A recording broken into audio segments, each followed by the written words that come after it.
अपनी केवल धार। स्वप्निल तिवारी। जब तक इंसान खाना खाएगा तब तक उसे 3 चीजों की जरूरत रहेगी ही। खाने की, आग की और चाकू की। खाना किसान उगाता है, आग सरकार बनाती है और चाकू लोहार बनाता है। और हम चाकू में धार लगाते हैं। तेजा का पूरा बचपन अपने बाप से ये सुनते हुए और चाकू तेज करने के दौरान उड़ने वाली चिंगारी को देखते हुए बीता था। तेजा के बाप ने धार लगाने के काम को उसके सामने एक ऐसे तिलिस्म की तरह रखा जिससे तेजा एक उम्र हो जाने के बाद भी निकल नहीं पाया। पत्थर पर रगड़ खाते हुए चाकू से उड़ती हुई चिंगारी हवा में जल बुझने के बाद उसके भीतर जल उठती थी और उसकी रूह को रोशन रखती थी। पत्थर पर चाकू के टकराने की और घिसे जाने की आवाज उसे दुनिया के तमाम शोरोगुल से महफूज रखती थी।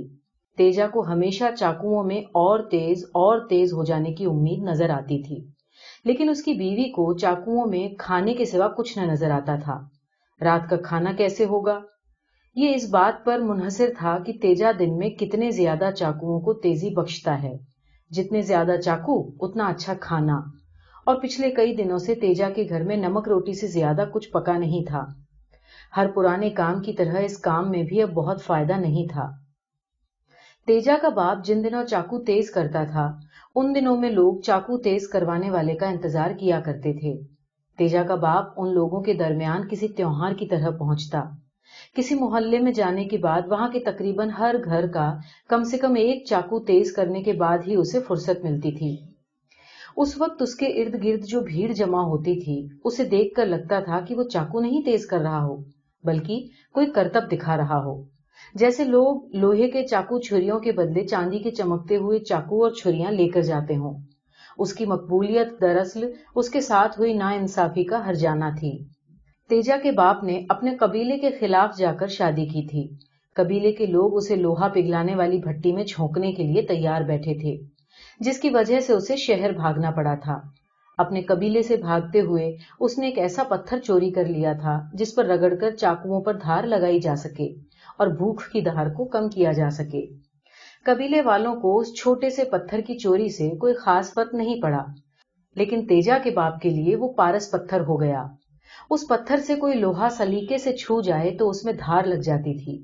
कुछ जादू उस पत्थर में था और कुछ हुनर उसके हाथों में। वो 10 से 30 डिग्री के बीच के एंगल पर चाकुओं को एक खास अंदाज में उस पत्थर पर रगड़ता था। चाकू के पत्थर पर रगड़ खाने से जो आवाज पैदा होती थी, उससे वो आसानी से अंदाजा लगा लेता था कि चाकू तेज हो रहा है या नहीं। एक बार जब वो मुतमईन हो जाता कि चाकू पर धार लग चुकी है, तो वो उसे छू कर देखता। कई बार तो उसकी उंगलियों से खून तक निकल आता था। देखने वाले चाकू की धार और तेजा का बाप खून देखते रह जाते। तेजा के बाप को यह मालूम था कि दुनिया में मौजूद हर किस्म के फन से पुराना है धार लगाने का फन। पत्थरों से नुकीले और धारदार हथियार बनाने का फन इंसानी तहजीब की बुनियाद में शामिल है। मुसव्विरी, शायरी और मौसिकी ये सब उसके बाद की चीजें हैं। इसलिए वो धार लगाने के इस काम को कलाकारी से जरा भी कम नहीं समझता था। शायद यही वजह थी कि एक बार जिसने उससे चाकू तेज कराया, वो किसी और धार वाले के पास कभी नहीं गया। तेजा के बाप के ग्राहक बढ़ते गए और बढ़ते बढ़ते इतने हुए कि उसे एक साइकिल खरीदनी पड़ी। साइकिल और सीट के बीच मौजूद डंडे में उसने एक पहिया नुमा पत्थर फिट करवा लिया, जिसे साइकिल के पैडल से घुमाया जा सकता था। अब पत्थर घूमता था और तेजा का बाप चाकू को एक खास एंगल में उस पत्थर से लगाए रखता था। चिंगारियां निकलती रहती थीं और चाकू तेज होता रहता था। घर चलता रहता था। कई बरस के बाद एक बार दिवाली की एक रात जब सारे शहर में लोग पटाखे और फुलझड़ियां जला रहे थे, तो तेजा को भी आतिशबाजी करने का दिल हुआ। उस रात उसके बाप ने लगातार बहुत देर तक साइकिल चलाई और तेजा एक बेकार पड़े हंसिए को साइकिल पर लगे पत्थर पर घिसते हुए उसके लोहे में मौजूद चिंगारियों को आजाद करता रहा। उसका बाप तब तक साइकिल चलाता रहा जब तक हंसिए में मौजूद सारा लोहा चिंगारी नहीं हो गया। तेजा के पास अपने बाप की साइकिल और जज्बा दोनों था, लेकिन बदलती हुई दुनिया जिसमें चीजों या रिश्तों के खराब होने पर उन्हें ठीक करवाने की जगह फेंक देने का रिवाज आम होता जा रहा था, उस दुनिया में उसकी जरूरत कम होती जा रही थी। लोग चाकू की धार खराब होने पर तेजा के आने का इंतजार नहीं करते थे। वो मॉल जाते और महीने के राशन के साथ नया चाकू ले आते। तेजा को ये पता था कि चाकू बनाने का काम अभी भी बड़ी बड़ी कंपनियां ही कर रही है और कंपनियों के बनाए गए चाकू स्टील के होते हैं, जिन पर धार लगवाने की जरूरत नहीं पड़ती। उन्हें उनकी धार खराब होने पर फेंक दिया जाता है। वो तिलिस्म जो उसने कभी तोड़ने की कोशिश नहीं की, वो तिलिस्म अब वक्त तोड़ रहा था। इससे पहले कि वो तिलिस्म पूरी तरह टूटता, उसने चाकू पर धार लगाने का काम छोड़ दिया। तेजा ने सड़कों पर घूम घूम कर आती जाती बसों में कच्चे नारियल के काशे बेचने शुरू कर दिए। नारियल को तोड़ने के बाद वो बड़े सलीके के साथ एक चाकू से नारियल के बराबर बराबर काशे काटता। जितनी आमदनी चाकू पर धार लगाने से होती थी, नारियल बेचकर वो उससे थोड़ा ज्यादा ही कमा लेता था। जब वो नारियल को चाकू से काटता था तो कभी कभी उसे लगता था कि अभी नारियल से चिंगारी निकल पड़ेगी, ठीक वैसे ही जैसे घूमते हुए पत्थर से चाकू के छू जाने पर निकलती है। लेकिन सख्त से सख्त नारियल होने के बावजूद वो चाकू से चिंगारी नहीं निकाल सकता था। नारियल के खटखट करके कटने और टूटने की आवाज में भी वो सुरीलापन नहीं था जो रक्स करते हुए पत्थर पर चाकू के रगड़ खाने पर निकलने वाली आवाज में होता था। चिंगारी और हर्र हर्र की आवाज कहीं नहीं थी और उनकी गैर मौजूदगी से बनी जगह में अब एक उदासी रहने लगी थी। अभी इस नए काम को अंजाम देते हुए बमुश्किल एक हफ्ता हुआ होगा जब नारियल काटने वाला चाकू खराब हो गया और उससे नारियल का एक काशा काटना भी नामुमकिन हो गया। अभी दिन आधे से भी कम खर्च हुआ था। तेजा ने वहीं पास में मौजूद फ्रूट सलाद बेचने वाले से चाकू मांगा, लेकिन इस डर से कि नारियल काटने से चाकू जल्दी खराब हो जाता है, सलाद वाले ने तेजा को चाकू नहीं दिया। हालांकि तेजा अगर फ्रूट सलाद बेच रहा होता तो भी फ्रूट सलाद वाला उसे चाकू नहीं देता। तेजा ने बचे हुए नारियल उठाए और इस इरादे से कि घर जाकर चाकू तेज करके वो वापस वहीं आ जाएगा, वहां से चल पड़ा। तेजा का घर दिल्ली के एक ऐसे स्लम में था जहां नए झोंपड़ों या घरों के इम्कान पूरी तरह खत्म होने के बावजूद नए नए झोंपड़े लगातार बन रहे थे। हर नया झोंपड़ा अपने पहले वाले से छोटा होता। इसी स्लम में एक झोंपड़े के आगे तेजा की साइकिल खड़ी थी। वो साइकिल ही इस बात का इशारा थी कि वो झोंपड़ा तेजा का था। तेजा ने आते ही साइकिल पर नजर डाली। पहले से ही पुरानी हो चुकी साइकिल पर हफ्ते भर में इतनी धूल जम गई थी कि वो मिट्टी की बनी एक बड़ी सी खिलौना साइकिल मालूम पड़ती थी। तेजा ने नारियल का टोकरा घर के अंदर रखा और वो एक कपड़ा उठाकर लाया। उस कपड़े में खिलौना साइकिल को असली साइकिल में बदलने का जादू था। तेजा के पीछे पीछे उसके झोंपड़े को घर बनाने वाली जादूगरनी भी बाहर आ गई। उसकी गोद में 1.5-2 साल का एक लड़का भी था। लड़के के हाथ में वही पारस पत्थर था जिसे उसके दादा कबीले से चुरा कर लाए थे। का हुआ, बड़ी जल्दी आ गए? नारियल कट नहीं रहा था चाकू से, धार लगा के वापस चले जाएंगे। साइकिल को कपड़े से पोंछते हुए तेजा ने उसे जवाब दिया। तेजा के हाथ तेजी से चल रहे थे और मिट्टी की खिलौना साइकिल तेजी से असली साइकिल में बदल रही थी। तेजा की बीवी वहीं खड़ी उसे देख रही थी। धूल हटने से साइकिल चमकी या नहीं, तेजा की आंखें जरूर चमक गईं। वो वापस झोंपड़े में गया और नारियल के टोकरे में पड़ा चाकू उठा लाया। वापस आकर उसने साइकिल को स्टैंड पर खड़ा किया और उसकी सीट पर बैठकर पैडल मारने लगा।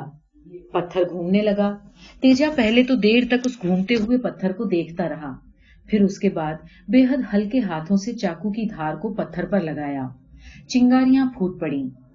पीले पीले रोशनी के टुकड़े हवा में बिखरने लगे। जुगनुओं को बनाने की तरकीब भी शायद यही हो। तेजा खुश था। चिंगारियों को देखकर उसकी बीवी की कमर पर टिका हुआ उसका 1.5 साल का बेटा भी हुमक उठा। चिंगारियां उड़ती रहीं और चाकू में धार लगती रही। बेटा हुमकता रहा। तेजा खुश होता रहा और तेजा की बीवी ये सब देखती रही। तेजा पैडल घुमाते घुमाते रुककर बीच में चाकू को भी देख रहा था और जब वो मुतमईन हो गया कि चाकू तेज हो चुका है तो उसने बेहद हल्के हाथों से अपना अंगूठा चाकू की धार पर फिराया। अंगूठे की खाल चाकू छूते ही कट गई। तेजा की खुशी में कुछ और इजाफा हुआ। उसने चाकू अपनी बीवी को दिया। 2 पैसा कम कमाएंगे लेकिन काम यही करेंगे, अपने मन का, बाप दादा का काम। बीवी को चाकू देने के बाद तेजा ने कमर को कुछ ऐसा झटका दिया कि साइकिल स्टैंड से उतर गई और वो पैडल मारते हुए वहां से निकल गया। निकम्मे, तू कमाता ही 2 पैसा है। बीवी ने तेजा की पीठ पर आवाज का पत्थर मारा, लेकिन तेजा ने उस चोट की परवाह नहीं की और आगे निकलता गया। जेब में आधा दिन लिए तेजा दिल्ली की एक ऐसी कॉलोनी में पहुंचा जहां वो 2 महीने से नहीं गया था। कॉलोनी में घुसते ही उसे कॉलोनी की फजा कुछ बदली बदली सी लगी। अप्रैल के शुरुआती दिन थे, सो धूप ऐसी भी नहीं थी कि लोग गली में आए ही ना। बहुत सारे घरों के ग्राउंड फ्लोर पर दुकानें थीं जो बंद थीं। कुछ घरों और दुकानों के बाहर नए नए नारंगी झंडे टंगे हुए थे। वो पहले भी यहाँ आ चुका था इन गलियों में, लेकिन पहले कभी ऐसे झंडे उसने नहीं देखे। तेजा ने झंडों को देखकर सोचा कि वो शायद किसी पार्टी के झंडे होंगे। खैर, उसे किसी पार्टी से क्या, कोई किसी पार्टी का हो, खाना तो खाएगा ही। अब अगर वो चाकू तेज कराने आएगा तो उसे करना ही चाहिए। फिलहाल वो जिस गली के सामने खड़ा था उसमें कुत्ते के अलावा कोई न था। कुत्ता खाना खाता था, लेकिन उसे खाने के लिए किसान का, आग के लिए सरकार का और चाकू के लिए लोहार का और चाकू में धार के लिए तेजा का मुंह नहीं देखना था। कुत्ता तेजा का मुंह भी खाने के लिए ही देख रहा था कि शायद कुछ मिल जाए। तेजा भी सुनसान गली को देखते हुए आवाज लगाने की सोचने लगा कि शायद कुछ ग्राहक मिल जाएं। धार वाला, चाकू, छुरियां, हंसिए तेज करा लो, धार वाला। कोई दरवाजा नहीं खुला। धूप में कोई नया साया नहीं बना। हाँ, वो कुत्ता जो गली के मुहाने पर तेजा का मुंह देख रहा था, वो भी अपने साये समेत गली से बाहर की धूप में जा चुका था। तेजा को लगा कि दोपहर का वक्त है, धूप तेज नहीं तो क्या, धूप तो है। घरों की खिड़कियां बंद होगी और उसकी आवाज अंदर तक नहीं पहुंच रही होगी। आवाज उसके पास पहले से थी। उसने अपने अंदर आवाज के लिए जोर पैदा किया। धार वाला, चाकू, छुरिया, हंसिए तेज करा लो, धार वाला। लोगों को गली में अपनी मौजूदगी का एहसास दिलाते हुए वो गली के आखिर तक गया। तेजा वहां से मोड़ मुड़कर दूसरी गली में जाने ही वाला था कि पीछे से आवाज आई, अरे ओ धार वाले, रुकना भाई। ये एक मर्दाना आवाज थी। अमूमन चाकू वगैरह तेज कराने के लिए घर के लोग बच्चों को या औरतों को भेज देते थे, लेकिन ये एक नौजवान था। पहले तो तेजा को हैरानी हुई कि एक नौजवान दोपहर को घर में कैसे मौजूद है। फिर उसे याद आया कि उसने 3 दिन पहले ही तो एक बस में नारियल बेचते हुए किसी को ये कहते हुए सुना था कि मुल्क में बेरोजगारी बढ़ी हुई है। ऐसे में एक बेरोजगार लेकिन अच्छे घर का नौजवान घर में ही बैठेगा। घर में बैठेगा तो दूध ब्रेड लाएगा, सब्जी वगैरह लाएगा और चाकू पर धार भी लगवाने आएगा। तेजा ठहर गया और साइकिल को धार लगाने के लिए तैयार करने लगा। तब तक वो आदमी तेजा के करीब आ गया। उसके पास एक जंग लगी हंसिया थी। तेजा को हंसिया देखकर बड़ी हैरानी हुई। शहरों में अब कौन हंसिए का इस्तेमाल करता है आखिर? चाकू, हंसिया तेज करा लो, ये जुमला भी तो वो इसीलिए बोलता है क्योंकि उसे बचपन से ही इस जुमले की आदत पड़ी हुई है। विरासत में उसे अपने बाप से साइकिल के साथ साथ ये जुमला भी मिला था। बड़े दिन बाद आए, उस आदमी ने तेजा से कहा। बड़े दिन बाद आए, ये एक ऐसा जुमला है जो अगर किसी से कहा जाए तो उसे लगता है कि उसका इंतजार किया जा रहा था। उस आदमी से तेजा ने जब ये जुमला सुना तो उसे भी ऐसा ही लगा। उसका इंतजार किया जा रहा था, यानी अभी इस दुनिया में उसकी जरूरत है। तेजा कुछ मुतमईन हुआ। उसने उस आदमी का हंसिया लिया और उस पर धार लगाने लगा। चिंगारियां उड़ने लगी और तेजा मुस्कुराने लगा। हंसिए पर धार लगाते लगाते बीच बीच में वो और आवाज लगा देता, धार वाला, चाकू, छुरियां, हंसिए तेज करा लो, धार वाला। जंग लगे हंसिए का किनारा मुस्कुराने लगा और उसके दांत चमकने लगे। तेजा ने बहुत हल्के हाथों से हंसिए की धार को परखा। शानदार। उसने हंसिया उसके मालिक को सौंपने के लिए जब नजरें उठाई तो पता चला कि 7-8 लोग और भी आ चुके थे। सभी के पास चाकू, हंसिया और औजार मौजूद थे। एक शख्स के पास तो तलवार भी थी। तेजा ने गौर किया कि उस पूरी भीड़ में एक भी औरत नहीं थी, एक भी बच्चा नहीं था, सिर्फ मर्द थे।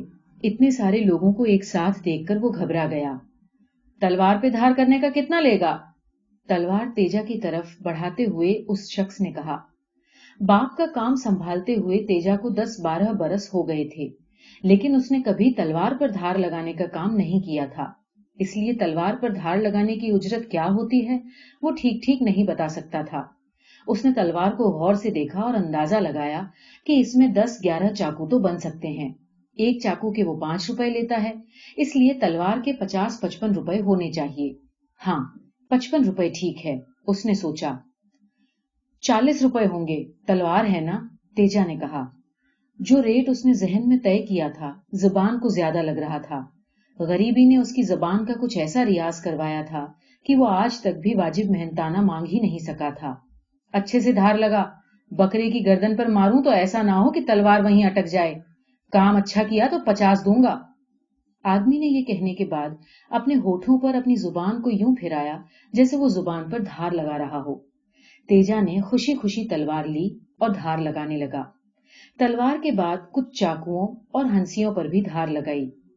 आखिरी आदमी के चाकू पर जब वो धार लगा रहा था, उस आदमी ने उसे बताया कि दाईं तरफ इस गली से 3 गली छोड़कर जो गली पड़ती है, वहां उसे और ग्राहक मिल जाएंगे। कड़ी से कड़ी जुड़ रही थी, ग्राहक से ग्राहक बन रहे थे। तेजा को अपने बाप की याद आई। हो सकता है अपने बाप की सी मकबूलियत उसे भी हासिल हो जाए। तेजा ने धार लगाकर उस ग्राहक को चाकू वापस दिए, पैसे लिए और शुक्रिया अदा करता हुआ उस गली की तरफ निकल गया। जाने क्या हिसाब था इन झंडों का। तेजा गली के मुहाने पर ठहरकर सोचने लगा।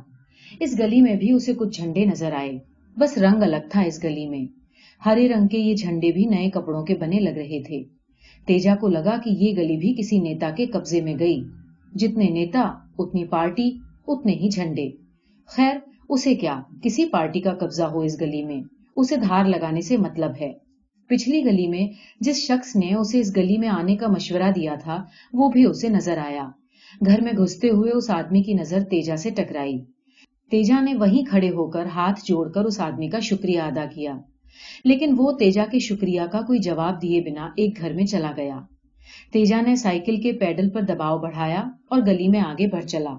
धार वाला, चाकू, हंसिया, तेज करा लो, धार वाला। तेजा ने बस एक ही आवाज लगाई कि उससे 10 कदम की दूरी पर मौजूद एक दुकान से 9-10 लोग बाहर निकल आए। सबके पास एक ऐसा आहनी टुकड़ा मौजूद था जिस पर धार लगाने की जरूरत थी। एक साथ इतने लोगों को अपना इंतजार करते हुए देखकर तेजा का भरोसा इस बात पर और पक्का हो गया कि दुनिया को अभी उसकी जरूरत है। एक दिन में इतना काम उसे कभी नहीं मिला था। उसे नारियल बेचने के काम को छोड़ देने का अपना फैसला बिल्कुल ठीक लगा। उसने बारी बारी सबके चाकुओं, हंसियों और दूसरे धारदार औजारों पर काम किया। उन्हें उनका हुस्न वापस किया। जेब में दिन का आखिरी पहर था, जिसे खर्च करके वो जितना कमा सकता था कमाया और ढलते हुए सूरज की ओर एक नजर डालकर घर चल पड़ा। ढलते हुए सूरज को देखकर उसने सोचा कि आज दिन भर चाकुओं पर धार लगाने से जितनी चिंगारियां निकली हैं, उन्हें अगर इकट्ठा किया जाए तो डूबते सूरज जैसा एक सूरज तो बन ही जाएगा। तेजा जब घर पहुंचा तो उसके हाथ में सब्जियों का एक थैला था। उसने थैला बीवी को दिया और वहीं जमीन पर फैले कटे फटे एक बिस्तर पर लेट गया। उसका बेटा वहीं बिस्तर पर बैठा अपने दादा के पारस पत्थर से खेल रहा था। उस थैले में हरी सब्जियों के बीच तेजा की बीवी की हरी भरी खुशी भी दबी हुई थी, जिसे वो थैले से सब्जियां निकालते हुए पा गई थी। वो समझ गई कि तेजा का दिन अच्छा गया। रोज गाली खाकर जाया करो हमसे, दिन ऐसे ही अच्छा जाएगा, उसने मुस्कुराते हुए कहा। सही कह रही हो, रोज गाली दिया करो। धार लगाने पे चाकुओं से रोज जितनी चिंगारी निकलती है ना, जब तक रोज उतना कमाने न लगे तब तक गाली दो। इतना कमाना है तुमको? और क्या, इतना कमाएंगे कि खजाना बना देंगे, फिर उसकी सिक्योरिटी में लगा देंगे तुमको, तेजा ने मुस्कुराते हुए कहा। हमको? बीवी ने हैरान होकर कहा। और क्या, खजाना की सिक्योरिटी नागिनी तो देखती है। ये कहकर तेजा जोर जोर से हंसने लगा। बहुत कमीना हो तुम, बीवी ने एक बनावटी चिढ़ के साथ हल्के हाथों से तेजा को मारते हुए कहा। तेजा ने उसका हाथ बीच में ही थाम लिया और अपनी तरफ खींच लिया। बीवी के पास जो हरी भरी खुशी थी, उसकी हरियाली अब दोनों के दरमियान फैलने लगी। एक मुकम्मल दिन और एक मुकम्मल रात कैसी होती है, अगर ये सवाल तेजा से पूछा जाता तो यकीनन वो कल के दिन और कल की रात का ही नाम लेता। वो चाहता था कि अगला दिन भी वैसा ही हो, इसलिए अगले दिन काम पर जाने की एक अलग ही जल्दी थी उसमें। साइकिल पर जादू करने वाला कपड़ा मारकर वो सीट पर बैठा ही था कि उसकी बस्ती में रहने वाले एक कबाड़ी ने उसका रास्ता रोक लिया। अरे कहाँ जा रहे हो भैया? दंगा हो गया पूरे शहर में, काटे जा रहे हैं लोग एक दूसरे को, पूरा शहर कबाड़ा हो गया है, कबाड़ा, कबाड़ी ने कहा और आगे बढ़ गया। तेजा कुछ देर तक साइकिल पर ही बैठा रहा और कबाड़ी को जाते हुए देखता रहा। तेजा का सारा मूड खराब हो गया। کباڑی وہیں پاس میں موجود اپنے گھر میں گھس گیا۔ تیجا نے سائیکل کی سیٹ سے اتر کر سائیکل کو یوں دھکا دیا کہ وہ گرتے گرتے ایک جھونپڑے کی دیوار پر ٹک گئی۔ کیا رے اوپر والے، ایک دن میرا دھندا اچھا کیا چل گیا، تجھ سے دیکھا نہیں گیا۔ تیجا آسمان کی اور دیکھ کر چیخ پڑا۔ تبھی تیجا کو احساس ہوا کہ کوئی پیچھے سے اس کی پینٹ کھینچ رہا ہے۔ تیجا مڑا تو اس کا 1.5 سال کا بیٹا اس کے سامنے تھا۔ پا پتھر! بیٹے نے پارس پتھر تیجا کی اور بڑھایا۔ پتھر کو دیکھ کر تیجا کو غصہ آ گیا۔ بہت سارے چاقو جن میں وہ دھار نہیں لگا پایا تھا، اس کی چنگاریاں تیجا کے اندر دبی ہوئی تھیں۔ تیجا نے بیٹے کے ہاتھ سے وہ پتھر چھینا اور اسے ایک زوردار تماچا مارا۔ بچہ زمین پر گر کر رونے لگا اور تیجا نے پارس پتھر کو کباڑی کے جھونپڑے پر دے مارا۔ وہ پتھر جھونپڑے کے پاس پڑے ایک اور پتھر سے ٹکرایا اور اس میں سے کچھ چنگاریاں نکلی۔